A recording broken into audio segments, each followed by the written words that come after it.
Right from the time Lemmy Kilmister knew that he wasn't going to have plenty of friends in the rock scene. Rock and roll should be rebellion for its own sake, with no clear goal in mind, fueled by all kinds. But what he didn't know was that he was going to end up with a lot of opposition and even more enemies, and a whole lot of people he would hate. And here are the 7 artists he despised the most. Starting our list is Marilyn Manson. During the 90s, the lanky, pale-faced, antichrist superstar started dominating the headlines. Lemmy didn't see a revolutionary. He saw a guy who was spending way too much time in the makeup chair and not enough time at the piano. To Lemmy, the whole concept of shock rock was only valid if the music was as loud and offensive as the visuals. He was a massive fan of the Alice Cooper group because those guys had the tunes to back up the guillotine.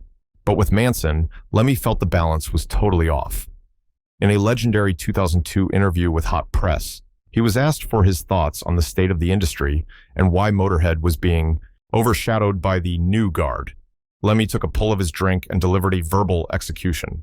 He called Manson all mouth and no tights, a classic Lemmyism that meant the man was all talk and no substance. He didn't stop at the image either. Lemmy went straight for the songwriting, which he felt was the ultimate sin in rock and roll. He admitted that the stage show was great and gave Manson fair play for getting up people's noses and annoying the establishment, something Lemmy always respected, but the musical verdict was brutal. He flatly stated that Manson's latest record at the time was hopeless and that the guy desperately needs to come up with a few decent tunes. For a man who wrote Ace of Spades and Overkill, a song wasn't a success unless it could stand on its own without the smoke machines and the colored contacts. But here's the craziest part. Lemmy's hate was bigger than Manson. It was part of Lemmy's larger frustration with a fad-driven American market that he felt was committing suicide by embracing style over spirit. He looked at Manson and saw a product, while he saw himself as a craftsman. The ultimate irony? Despite the shade, they both ended up as guest vocalists on the same Emigrate album years later. But even then, the gap between them was clear. Lemmy stayed the same grit-covered outlaw until his final breath, while Manson's shock value eventually curdled. Lemmy proved that you can wash off the makeup, but you can't fake the rock and roll heart. And in his book, Manson just didn't have the tights to match the mouth. But sometimes his hate has been for people he has once considered brothers. Artist number 6 is Blackie Lawless. In 1997, Motorhead and Wasp were not in a good place. They were set to go on a joint tour, and it was supposed to be a heavy metal dream, a co-headlining juggernaut across the US and Europe. But behind the scenes, it was a war zone. From day one, Lemmy was disgusted by the sheer mess Blackie's stage show created.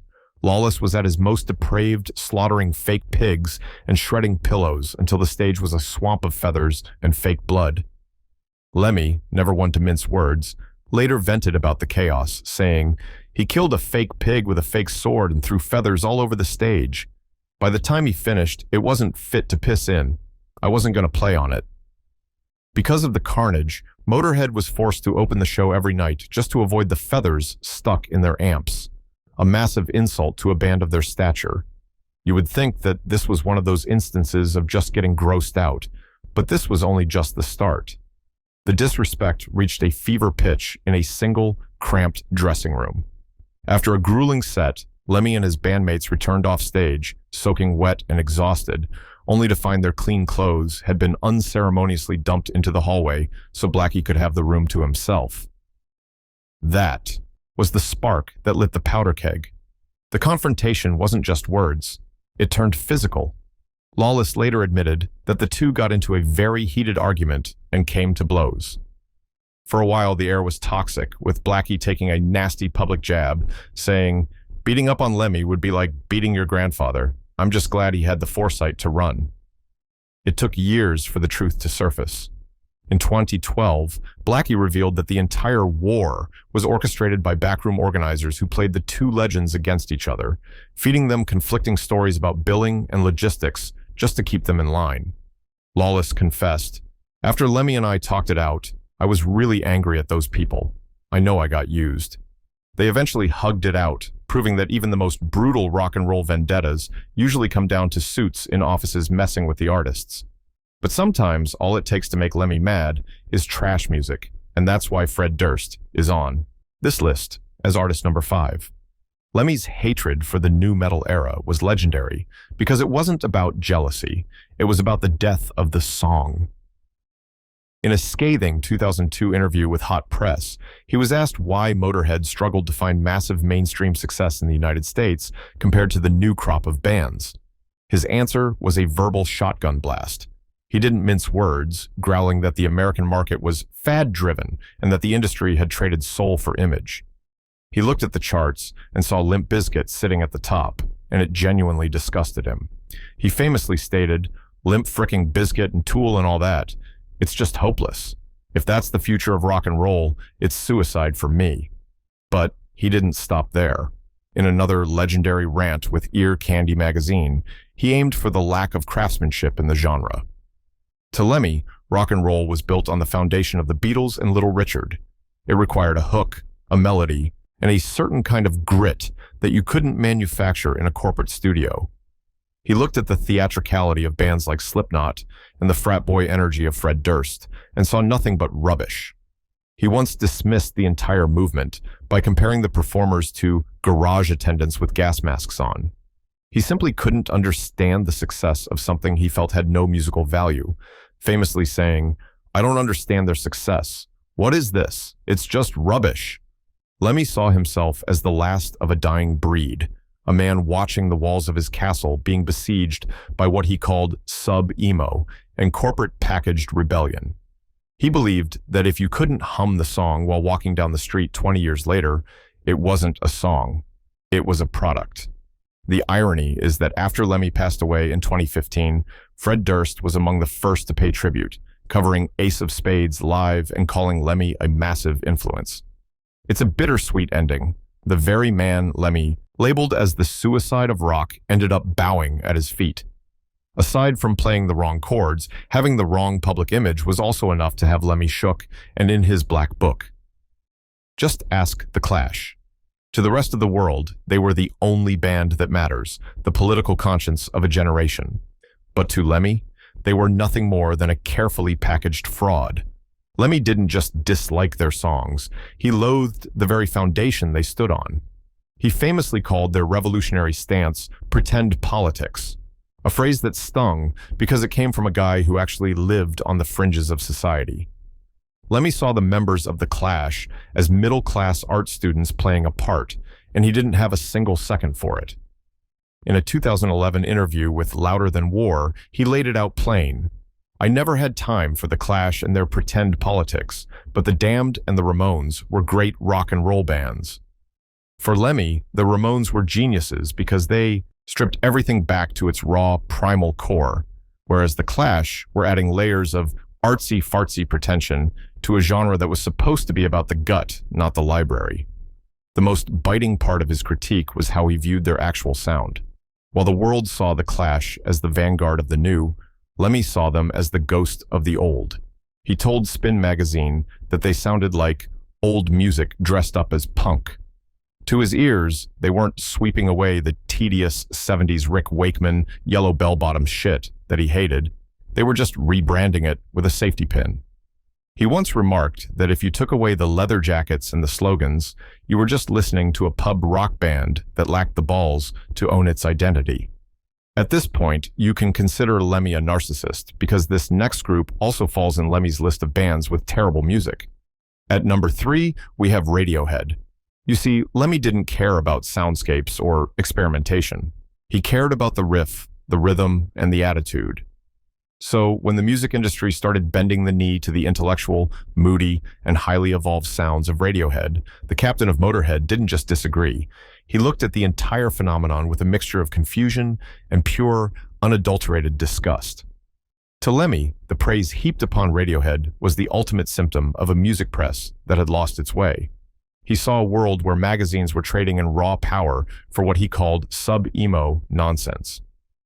In a legendary 2010 interview with Stay Thirsty Media, Lemmy laid it all out with the subtlety of a sledgehammer. He was talking about how rock and roll is an unstoppable flood that always returns because people crave something loud and raucous. Then he took a direct shot at the darlings of the indie world, growling, all the shit that these magazines like is not exciting. Like, Jesus, Radiohead, you know? Coldplay, Jesus. These are not rock bands. These are sub-emo. I mean, they did some good stuff. Fair enough. But it's not rock and roll. I know fricking rock and roll when I hear it. I've been listening to it since I was 12. But the real mic drop moment came just months before Lemmy left us in 2015. He was speaking with Consequence, and the interviewer tried to trap him in a logic puzzle. They pointed out that while Motorhead had famously kept their sound the same for 40 years, a band like Radiohead was constantly evolving and changing their aesthetic with every single record. They expected Lemmy to respect the craft, the growth, the artistry of it all. Instead, Lemmy just shrugged his shoulders and delivered a line that should be carved into a granite slab. He simply chuckled and said, "And they're not very good." When the interviewer, probably stunned, asked if he actually liked them, Lemmy didn't hesitate for a second. No. For Lemmy, evolution was a dirty word if it meant moving away from the heart of the music. He saw Radiohead's constant shifting as a lack of identity, a desperate attempt to be clever that resulted in music that was, in his eyes, rubbish and devoid of the excitement that made rock and roll worth living for. So, when Lemmy couldn't see eye to eye with Eddie Clarke on how they should make music, it was time to burn a bridge. Lemmy and Eddie Clarke had a relationship that was as electric as it was volatile, and it eventually culminated in a fallout that left a scar on rock history that never truly healed. The problem, according to Lemmy, was that Eddie was a perfectionist with a tedious streak. Lemmy famously said in his memoir, White Line Fever, "Eddie was kind of a friend, except he was always complaining about something. It got kind of tedious." While Lemmy was all about the raw, visceral spirit of rock and roll, Eddie often worried about the production, the direction, and the classiness of the music. This simmered for years, but the powder keg finally detonated in May 1982 during the recording of the Stand By Your Man EP, a cover of the Tammy Wynette country classic featuring the legendary Wendy O. Williams of the Plasmatics. To Eddie, this was the ultimate betrayal of the Motorhead brand. He despised the idea, refusing to even play guitar on the track, though he was roped into producing it. The session was a disaster. Wendy was struggling to find the right key and her voice was cracking, which sent Eddie into a spiral of frustration. Lemmy recalled, "Wendy took a long time to get in tune, and it wound Eddie up. Eddie just gave up on it." In the heat of the moment, Eddie stormed out of the studio, thinking the band would chase after him like they always did. He had a habit of quitting every few months, but this time Lemmy and Filthy had reached their breaking point. When they hit the road for the Iron Fist tour in the US, the silence was deafening. By the time they reached New York, the band had essentially frozen Eddie out. He was relegated to a separate dressing room, and his bandmates wouldn't even speak to him. In a hotel room shortly after the news was delivered, he was out. Eddie later lamented, "I did not call it leaving, as it was not my choice. I had imagined dying on stage with Motorhead." Lemmy's take was colder. This time it just so happened that we didn't ask him back. For decades, the two remained at arm's length, and while they occasionally reunited for a song on stage, the deep-seated resentment of that 1982 mutiny lived in the shadows of their legacy until the very end. But the artist that Lemmy hates the most is perhaps the first ever artist he ever felt anger towards, and that would be the entire Hawkwind band. Before Motorhead was even a whisper in a dive bar, Lemmy was the bass-thumping heartbeat of Hawkwind, providing the drive for hits like Silver Machine. But in May 1975, while crossing the border from the US into Canada, the cosmic journey came to a screeching, siren-filled halt. Lemmy was busted at the Windsor, Ontario, border for possession of what the cops thought was cocaine. In reality, it was amphetamine sulfate, speed, which, at the time, was a different legal beast. But for the refined hippies in Hawkwind, this was the ultimate inconvenience. While Lemmy sat in a jail cell, his supposed brothers didn't scramble to get him out. Instead, they did the unthinkable. They abandoned him. They didn't want the tour to stop, and more importantly, they were tired of Lemmy's speed freak energy clashing with their downer lifestyle. Lemmy famously quipped about the hypocrisy of it all, saying, "I was busted for the wrong drugs. They were all into acid and I was into speed. They didn't like that. I was the odd man out." The band bailed him out just long enough to play one final show in Toronto. only to fire him immediately after he stepped off the stage. They thought they were disposing of a problem, but they were actually lighting the fuse on a human stick of dynamite. Lemmy was left stranded in a foreign country with no money and a heart full of black bile. He didn't just hate them for firing him, he hated them for the cowardly way they did it. He later reflected on that betrayal with his trademark dry venom, stating, "Firing me was a mistake. They should have known I'm not the type to go away quietly. I'm the type that comes back and burns the house down." And Lemmy's revenge was legendary. He didn't just form Motorhead to outrock them. He went for the throat on a personal level. Lemmy famously claimed that upon returning to England, he systematically tracked down and slept with the wives or girlfriends of almost every member of Hawkwind who had voted to kick him out. It wasn't just about sleeping with their partners, it was about absolute psychological dominance. He wanted them to think of him every time they went home. In his autobiography, White Line, Fever, he looked back on the episode with a smirk, noting that his revenge was fairly comprehensive. There you have it, the 7 artists that Lemmy Kilmister hated the most. Do you feel his emotions towards certain artists were justified, or was he just being a jerk? Let us know your thoughts in the comments section, and make sure you hit the like button and subscribe for more videos just like this.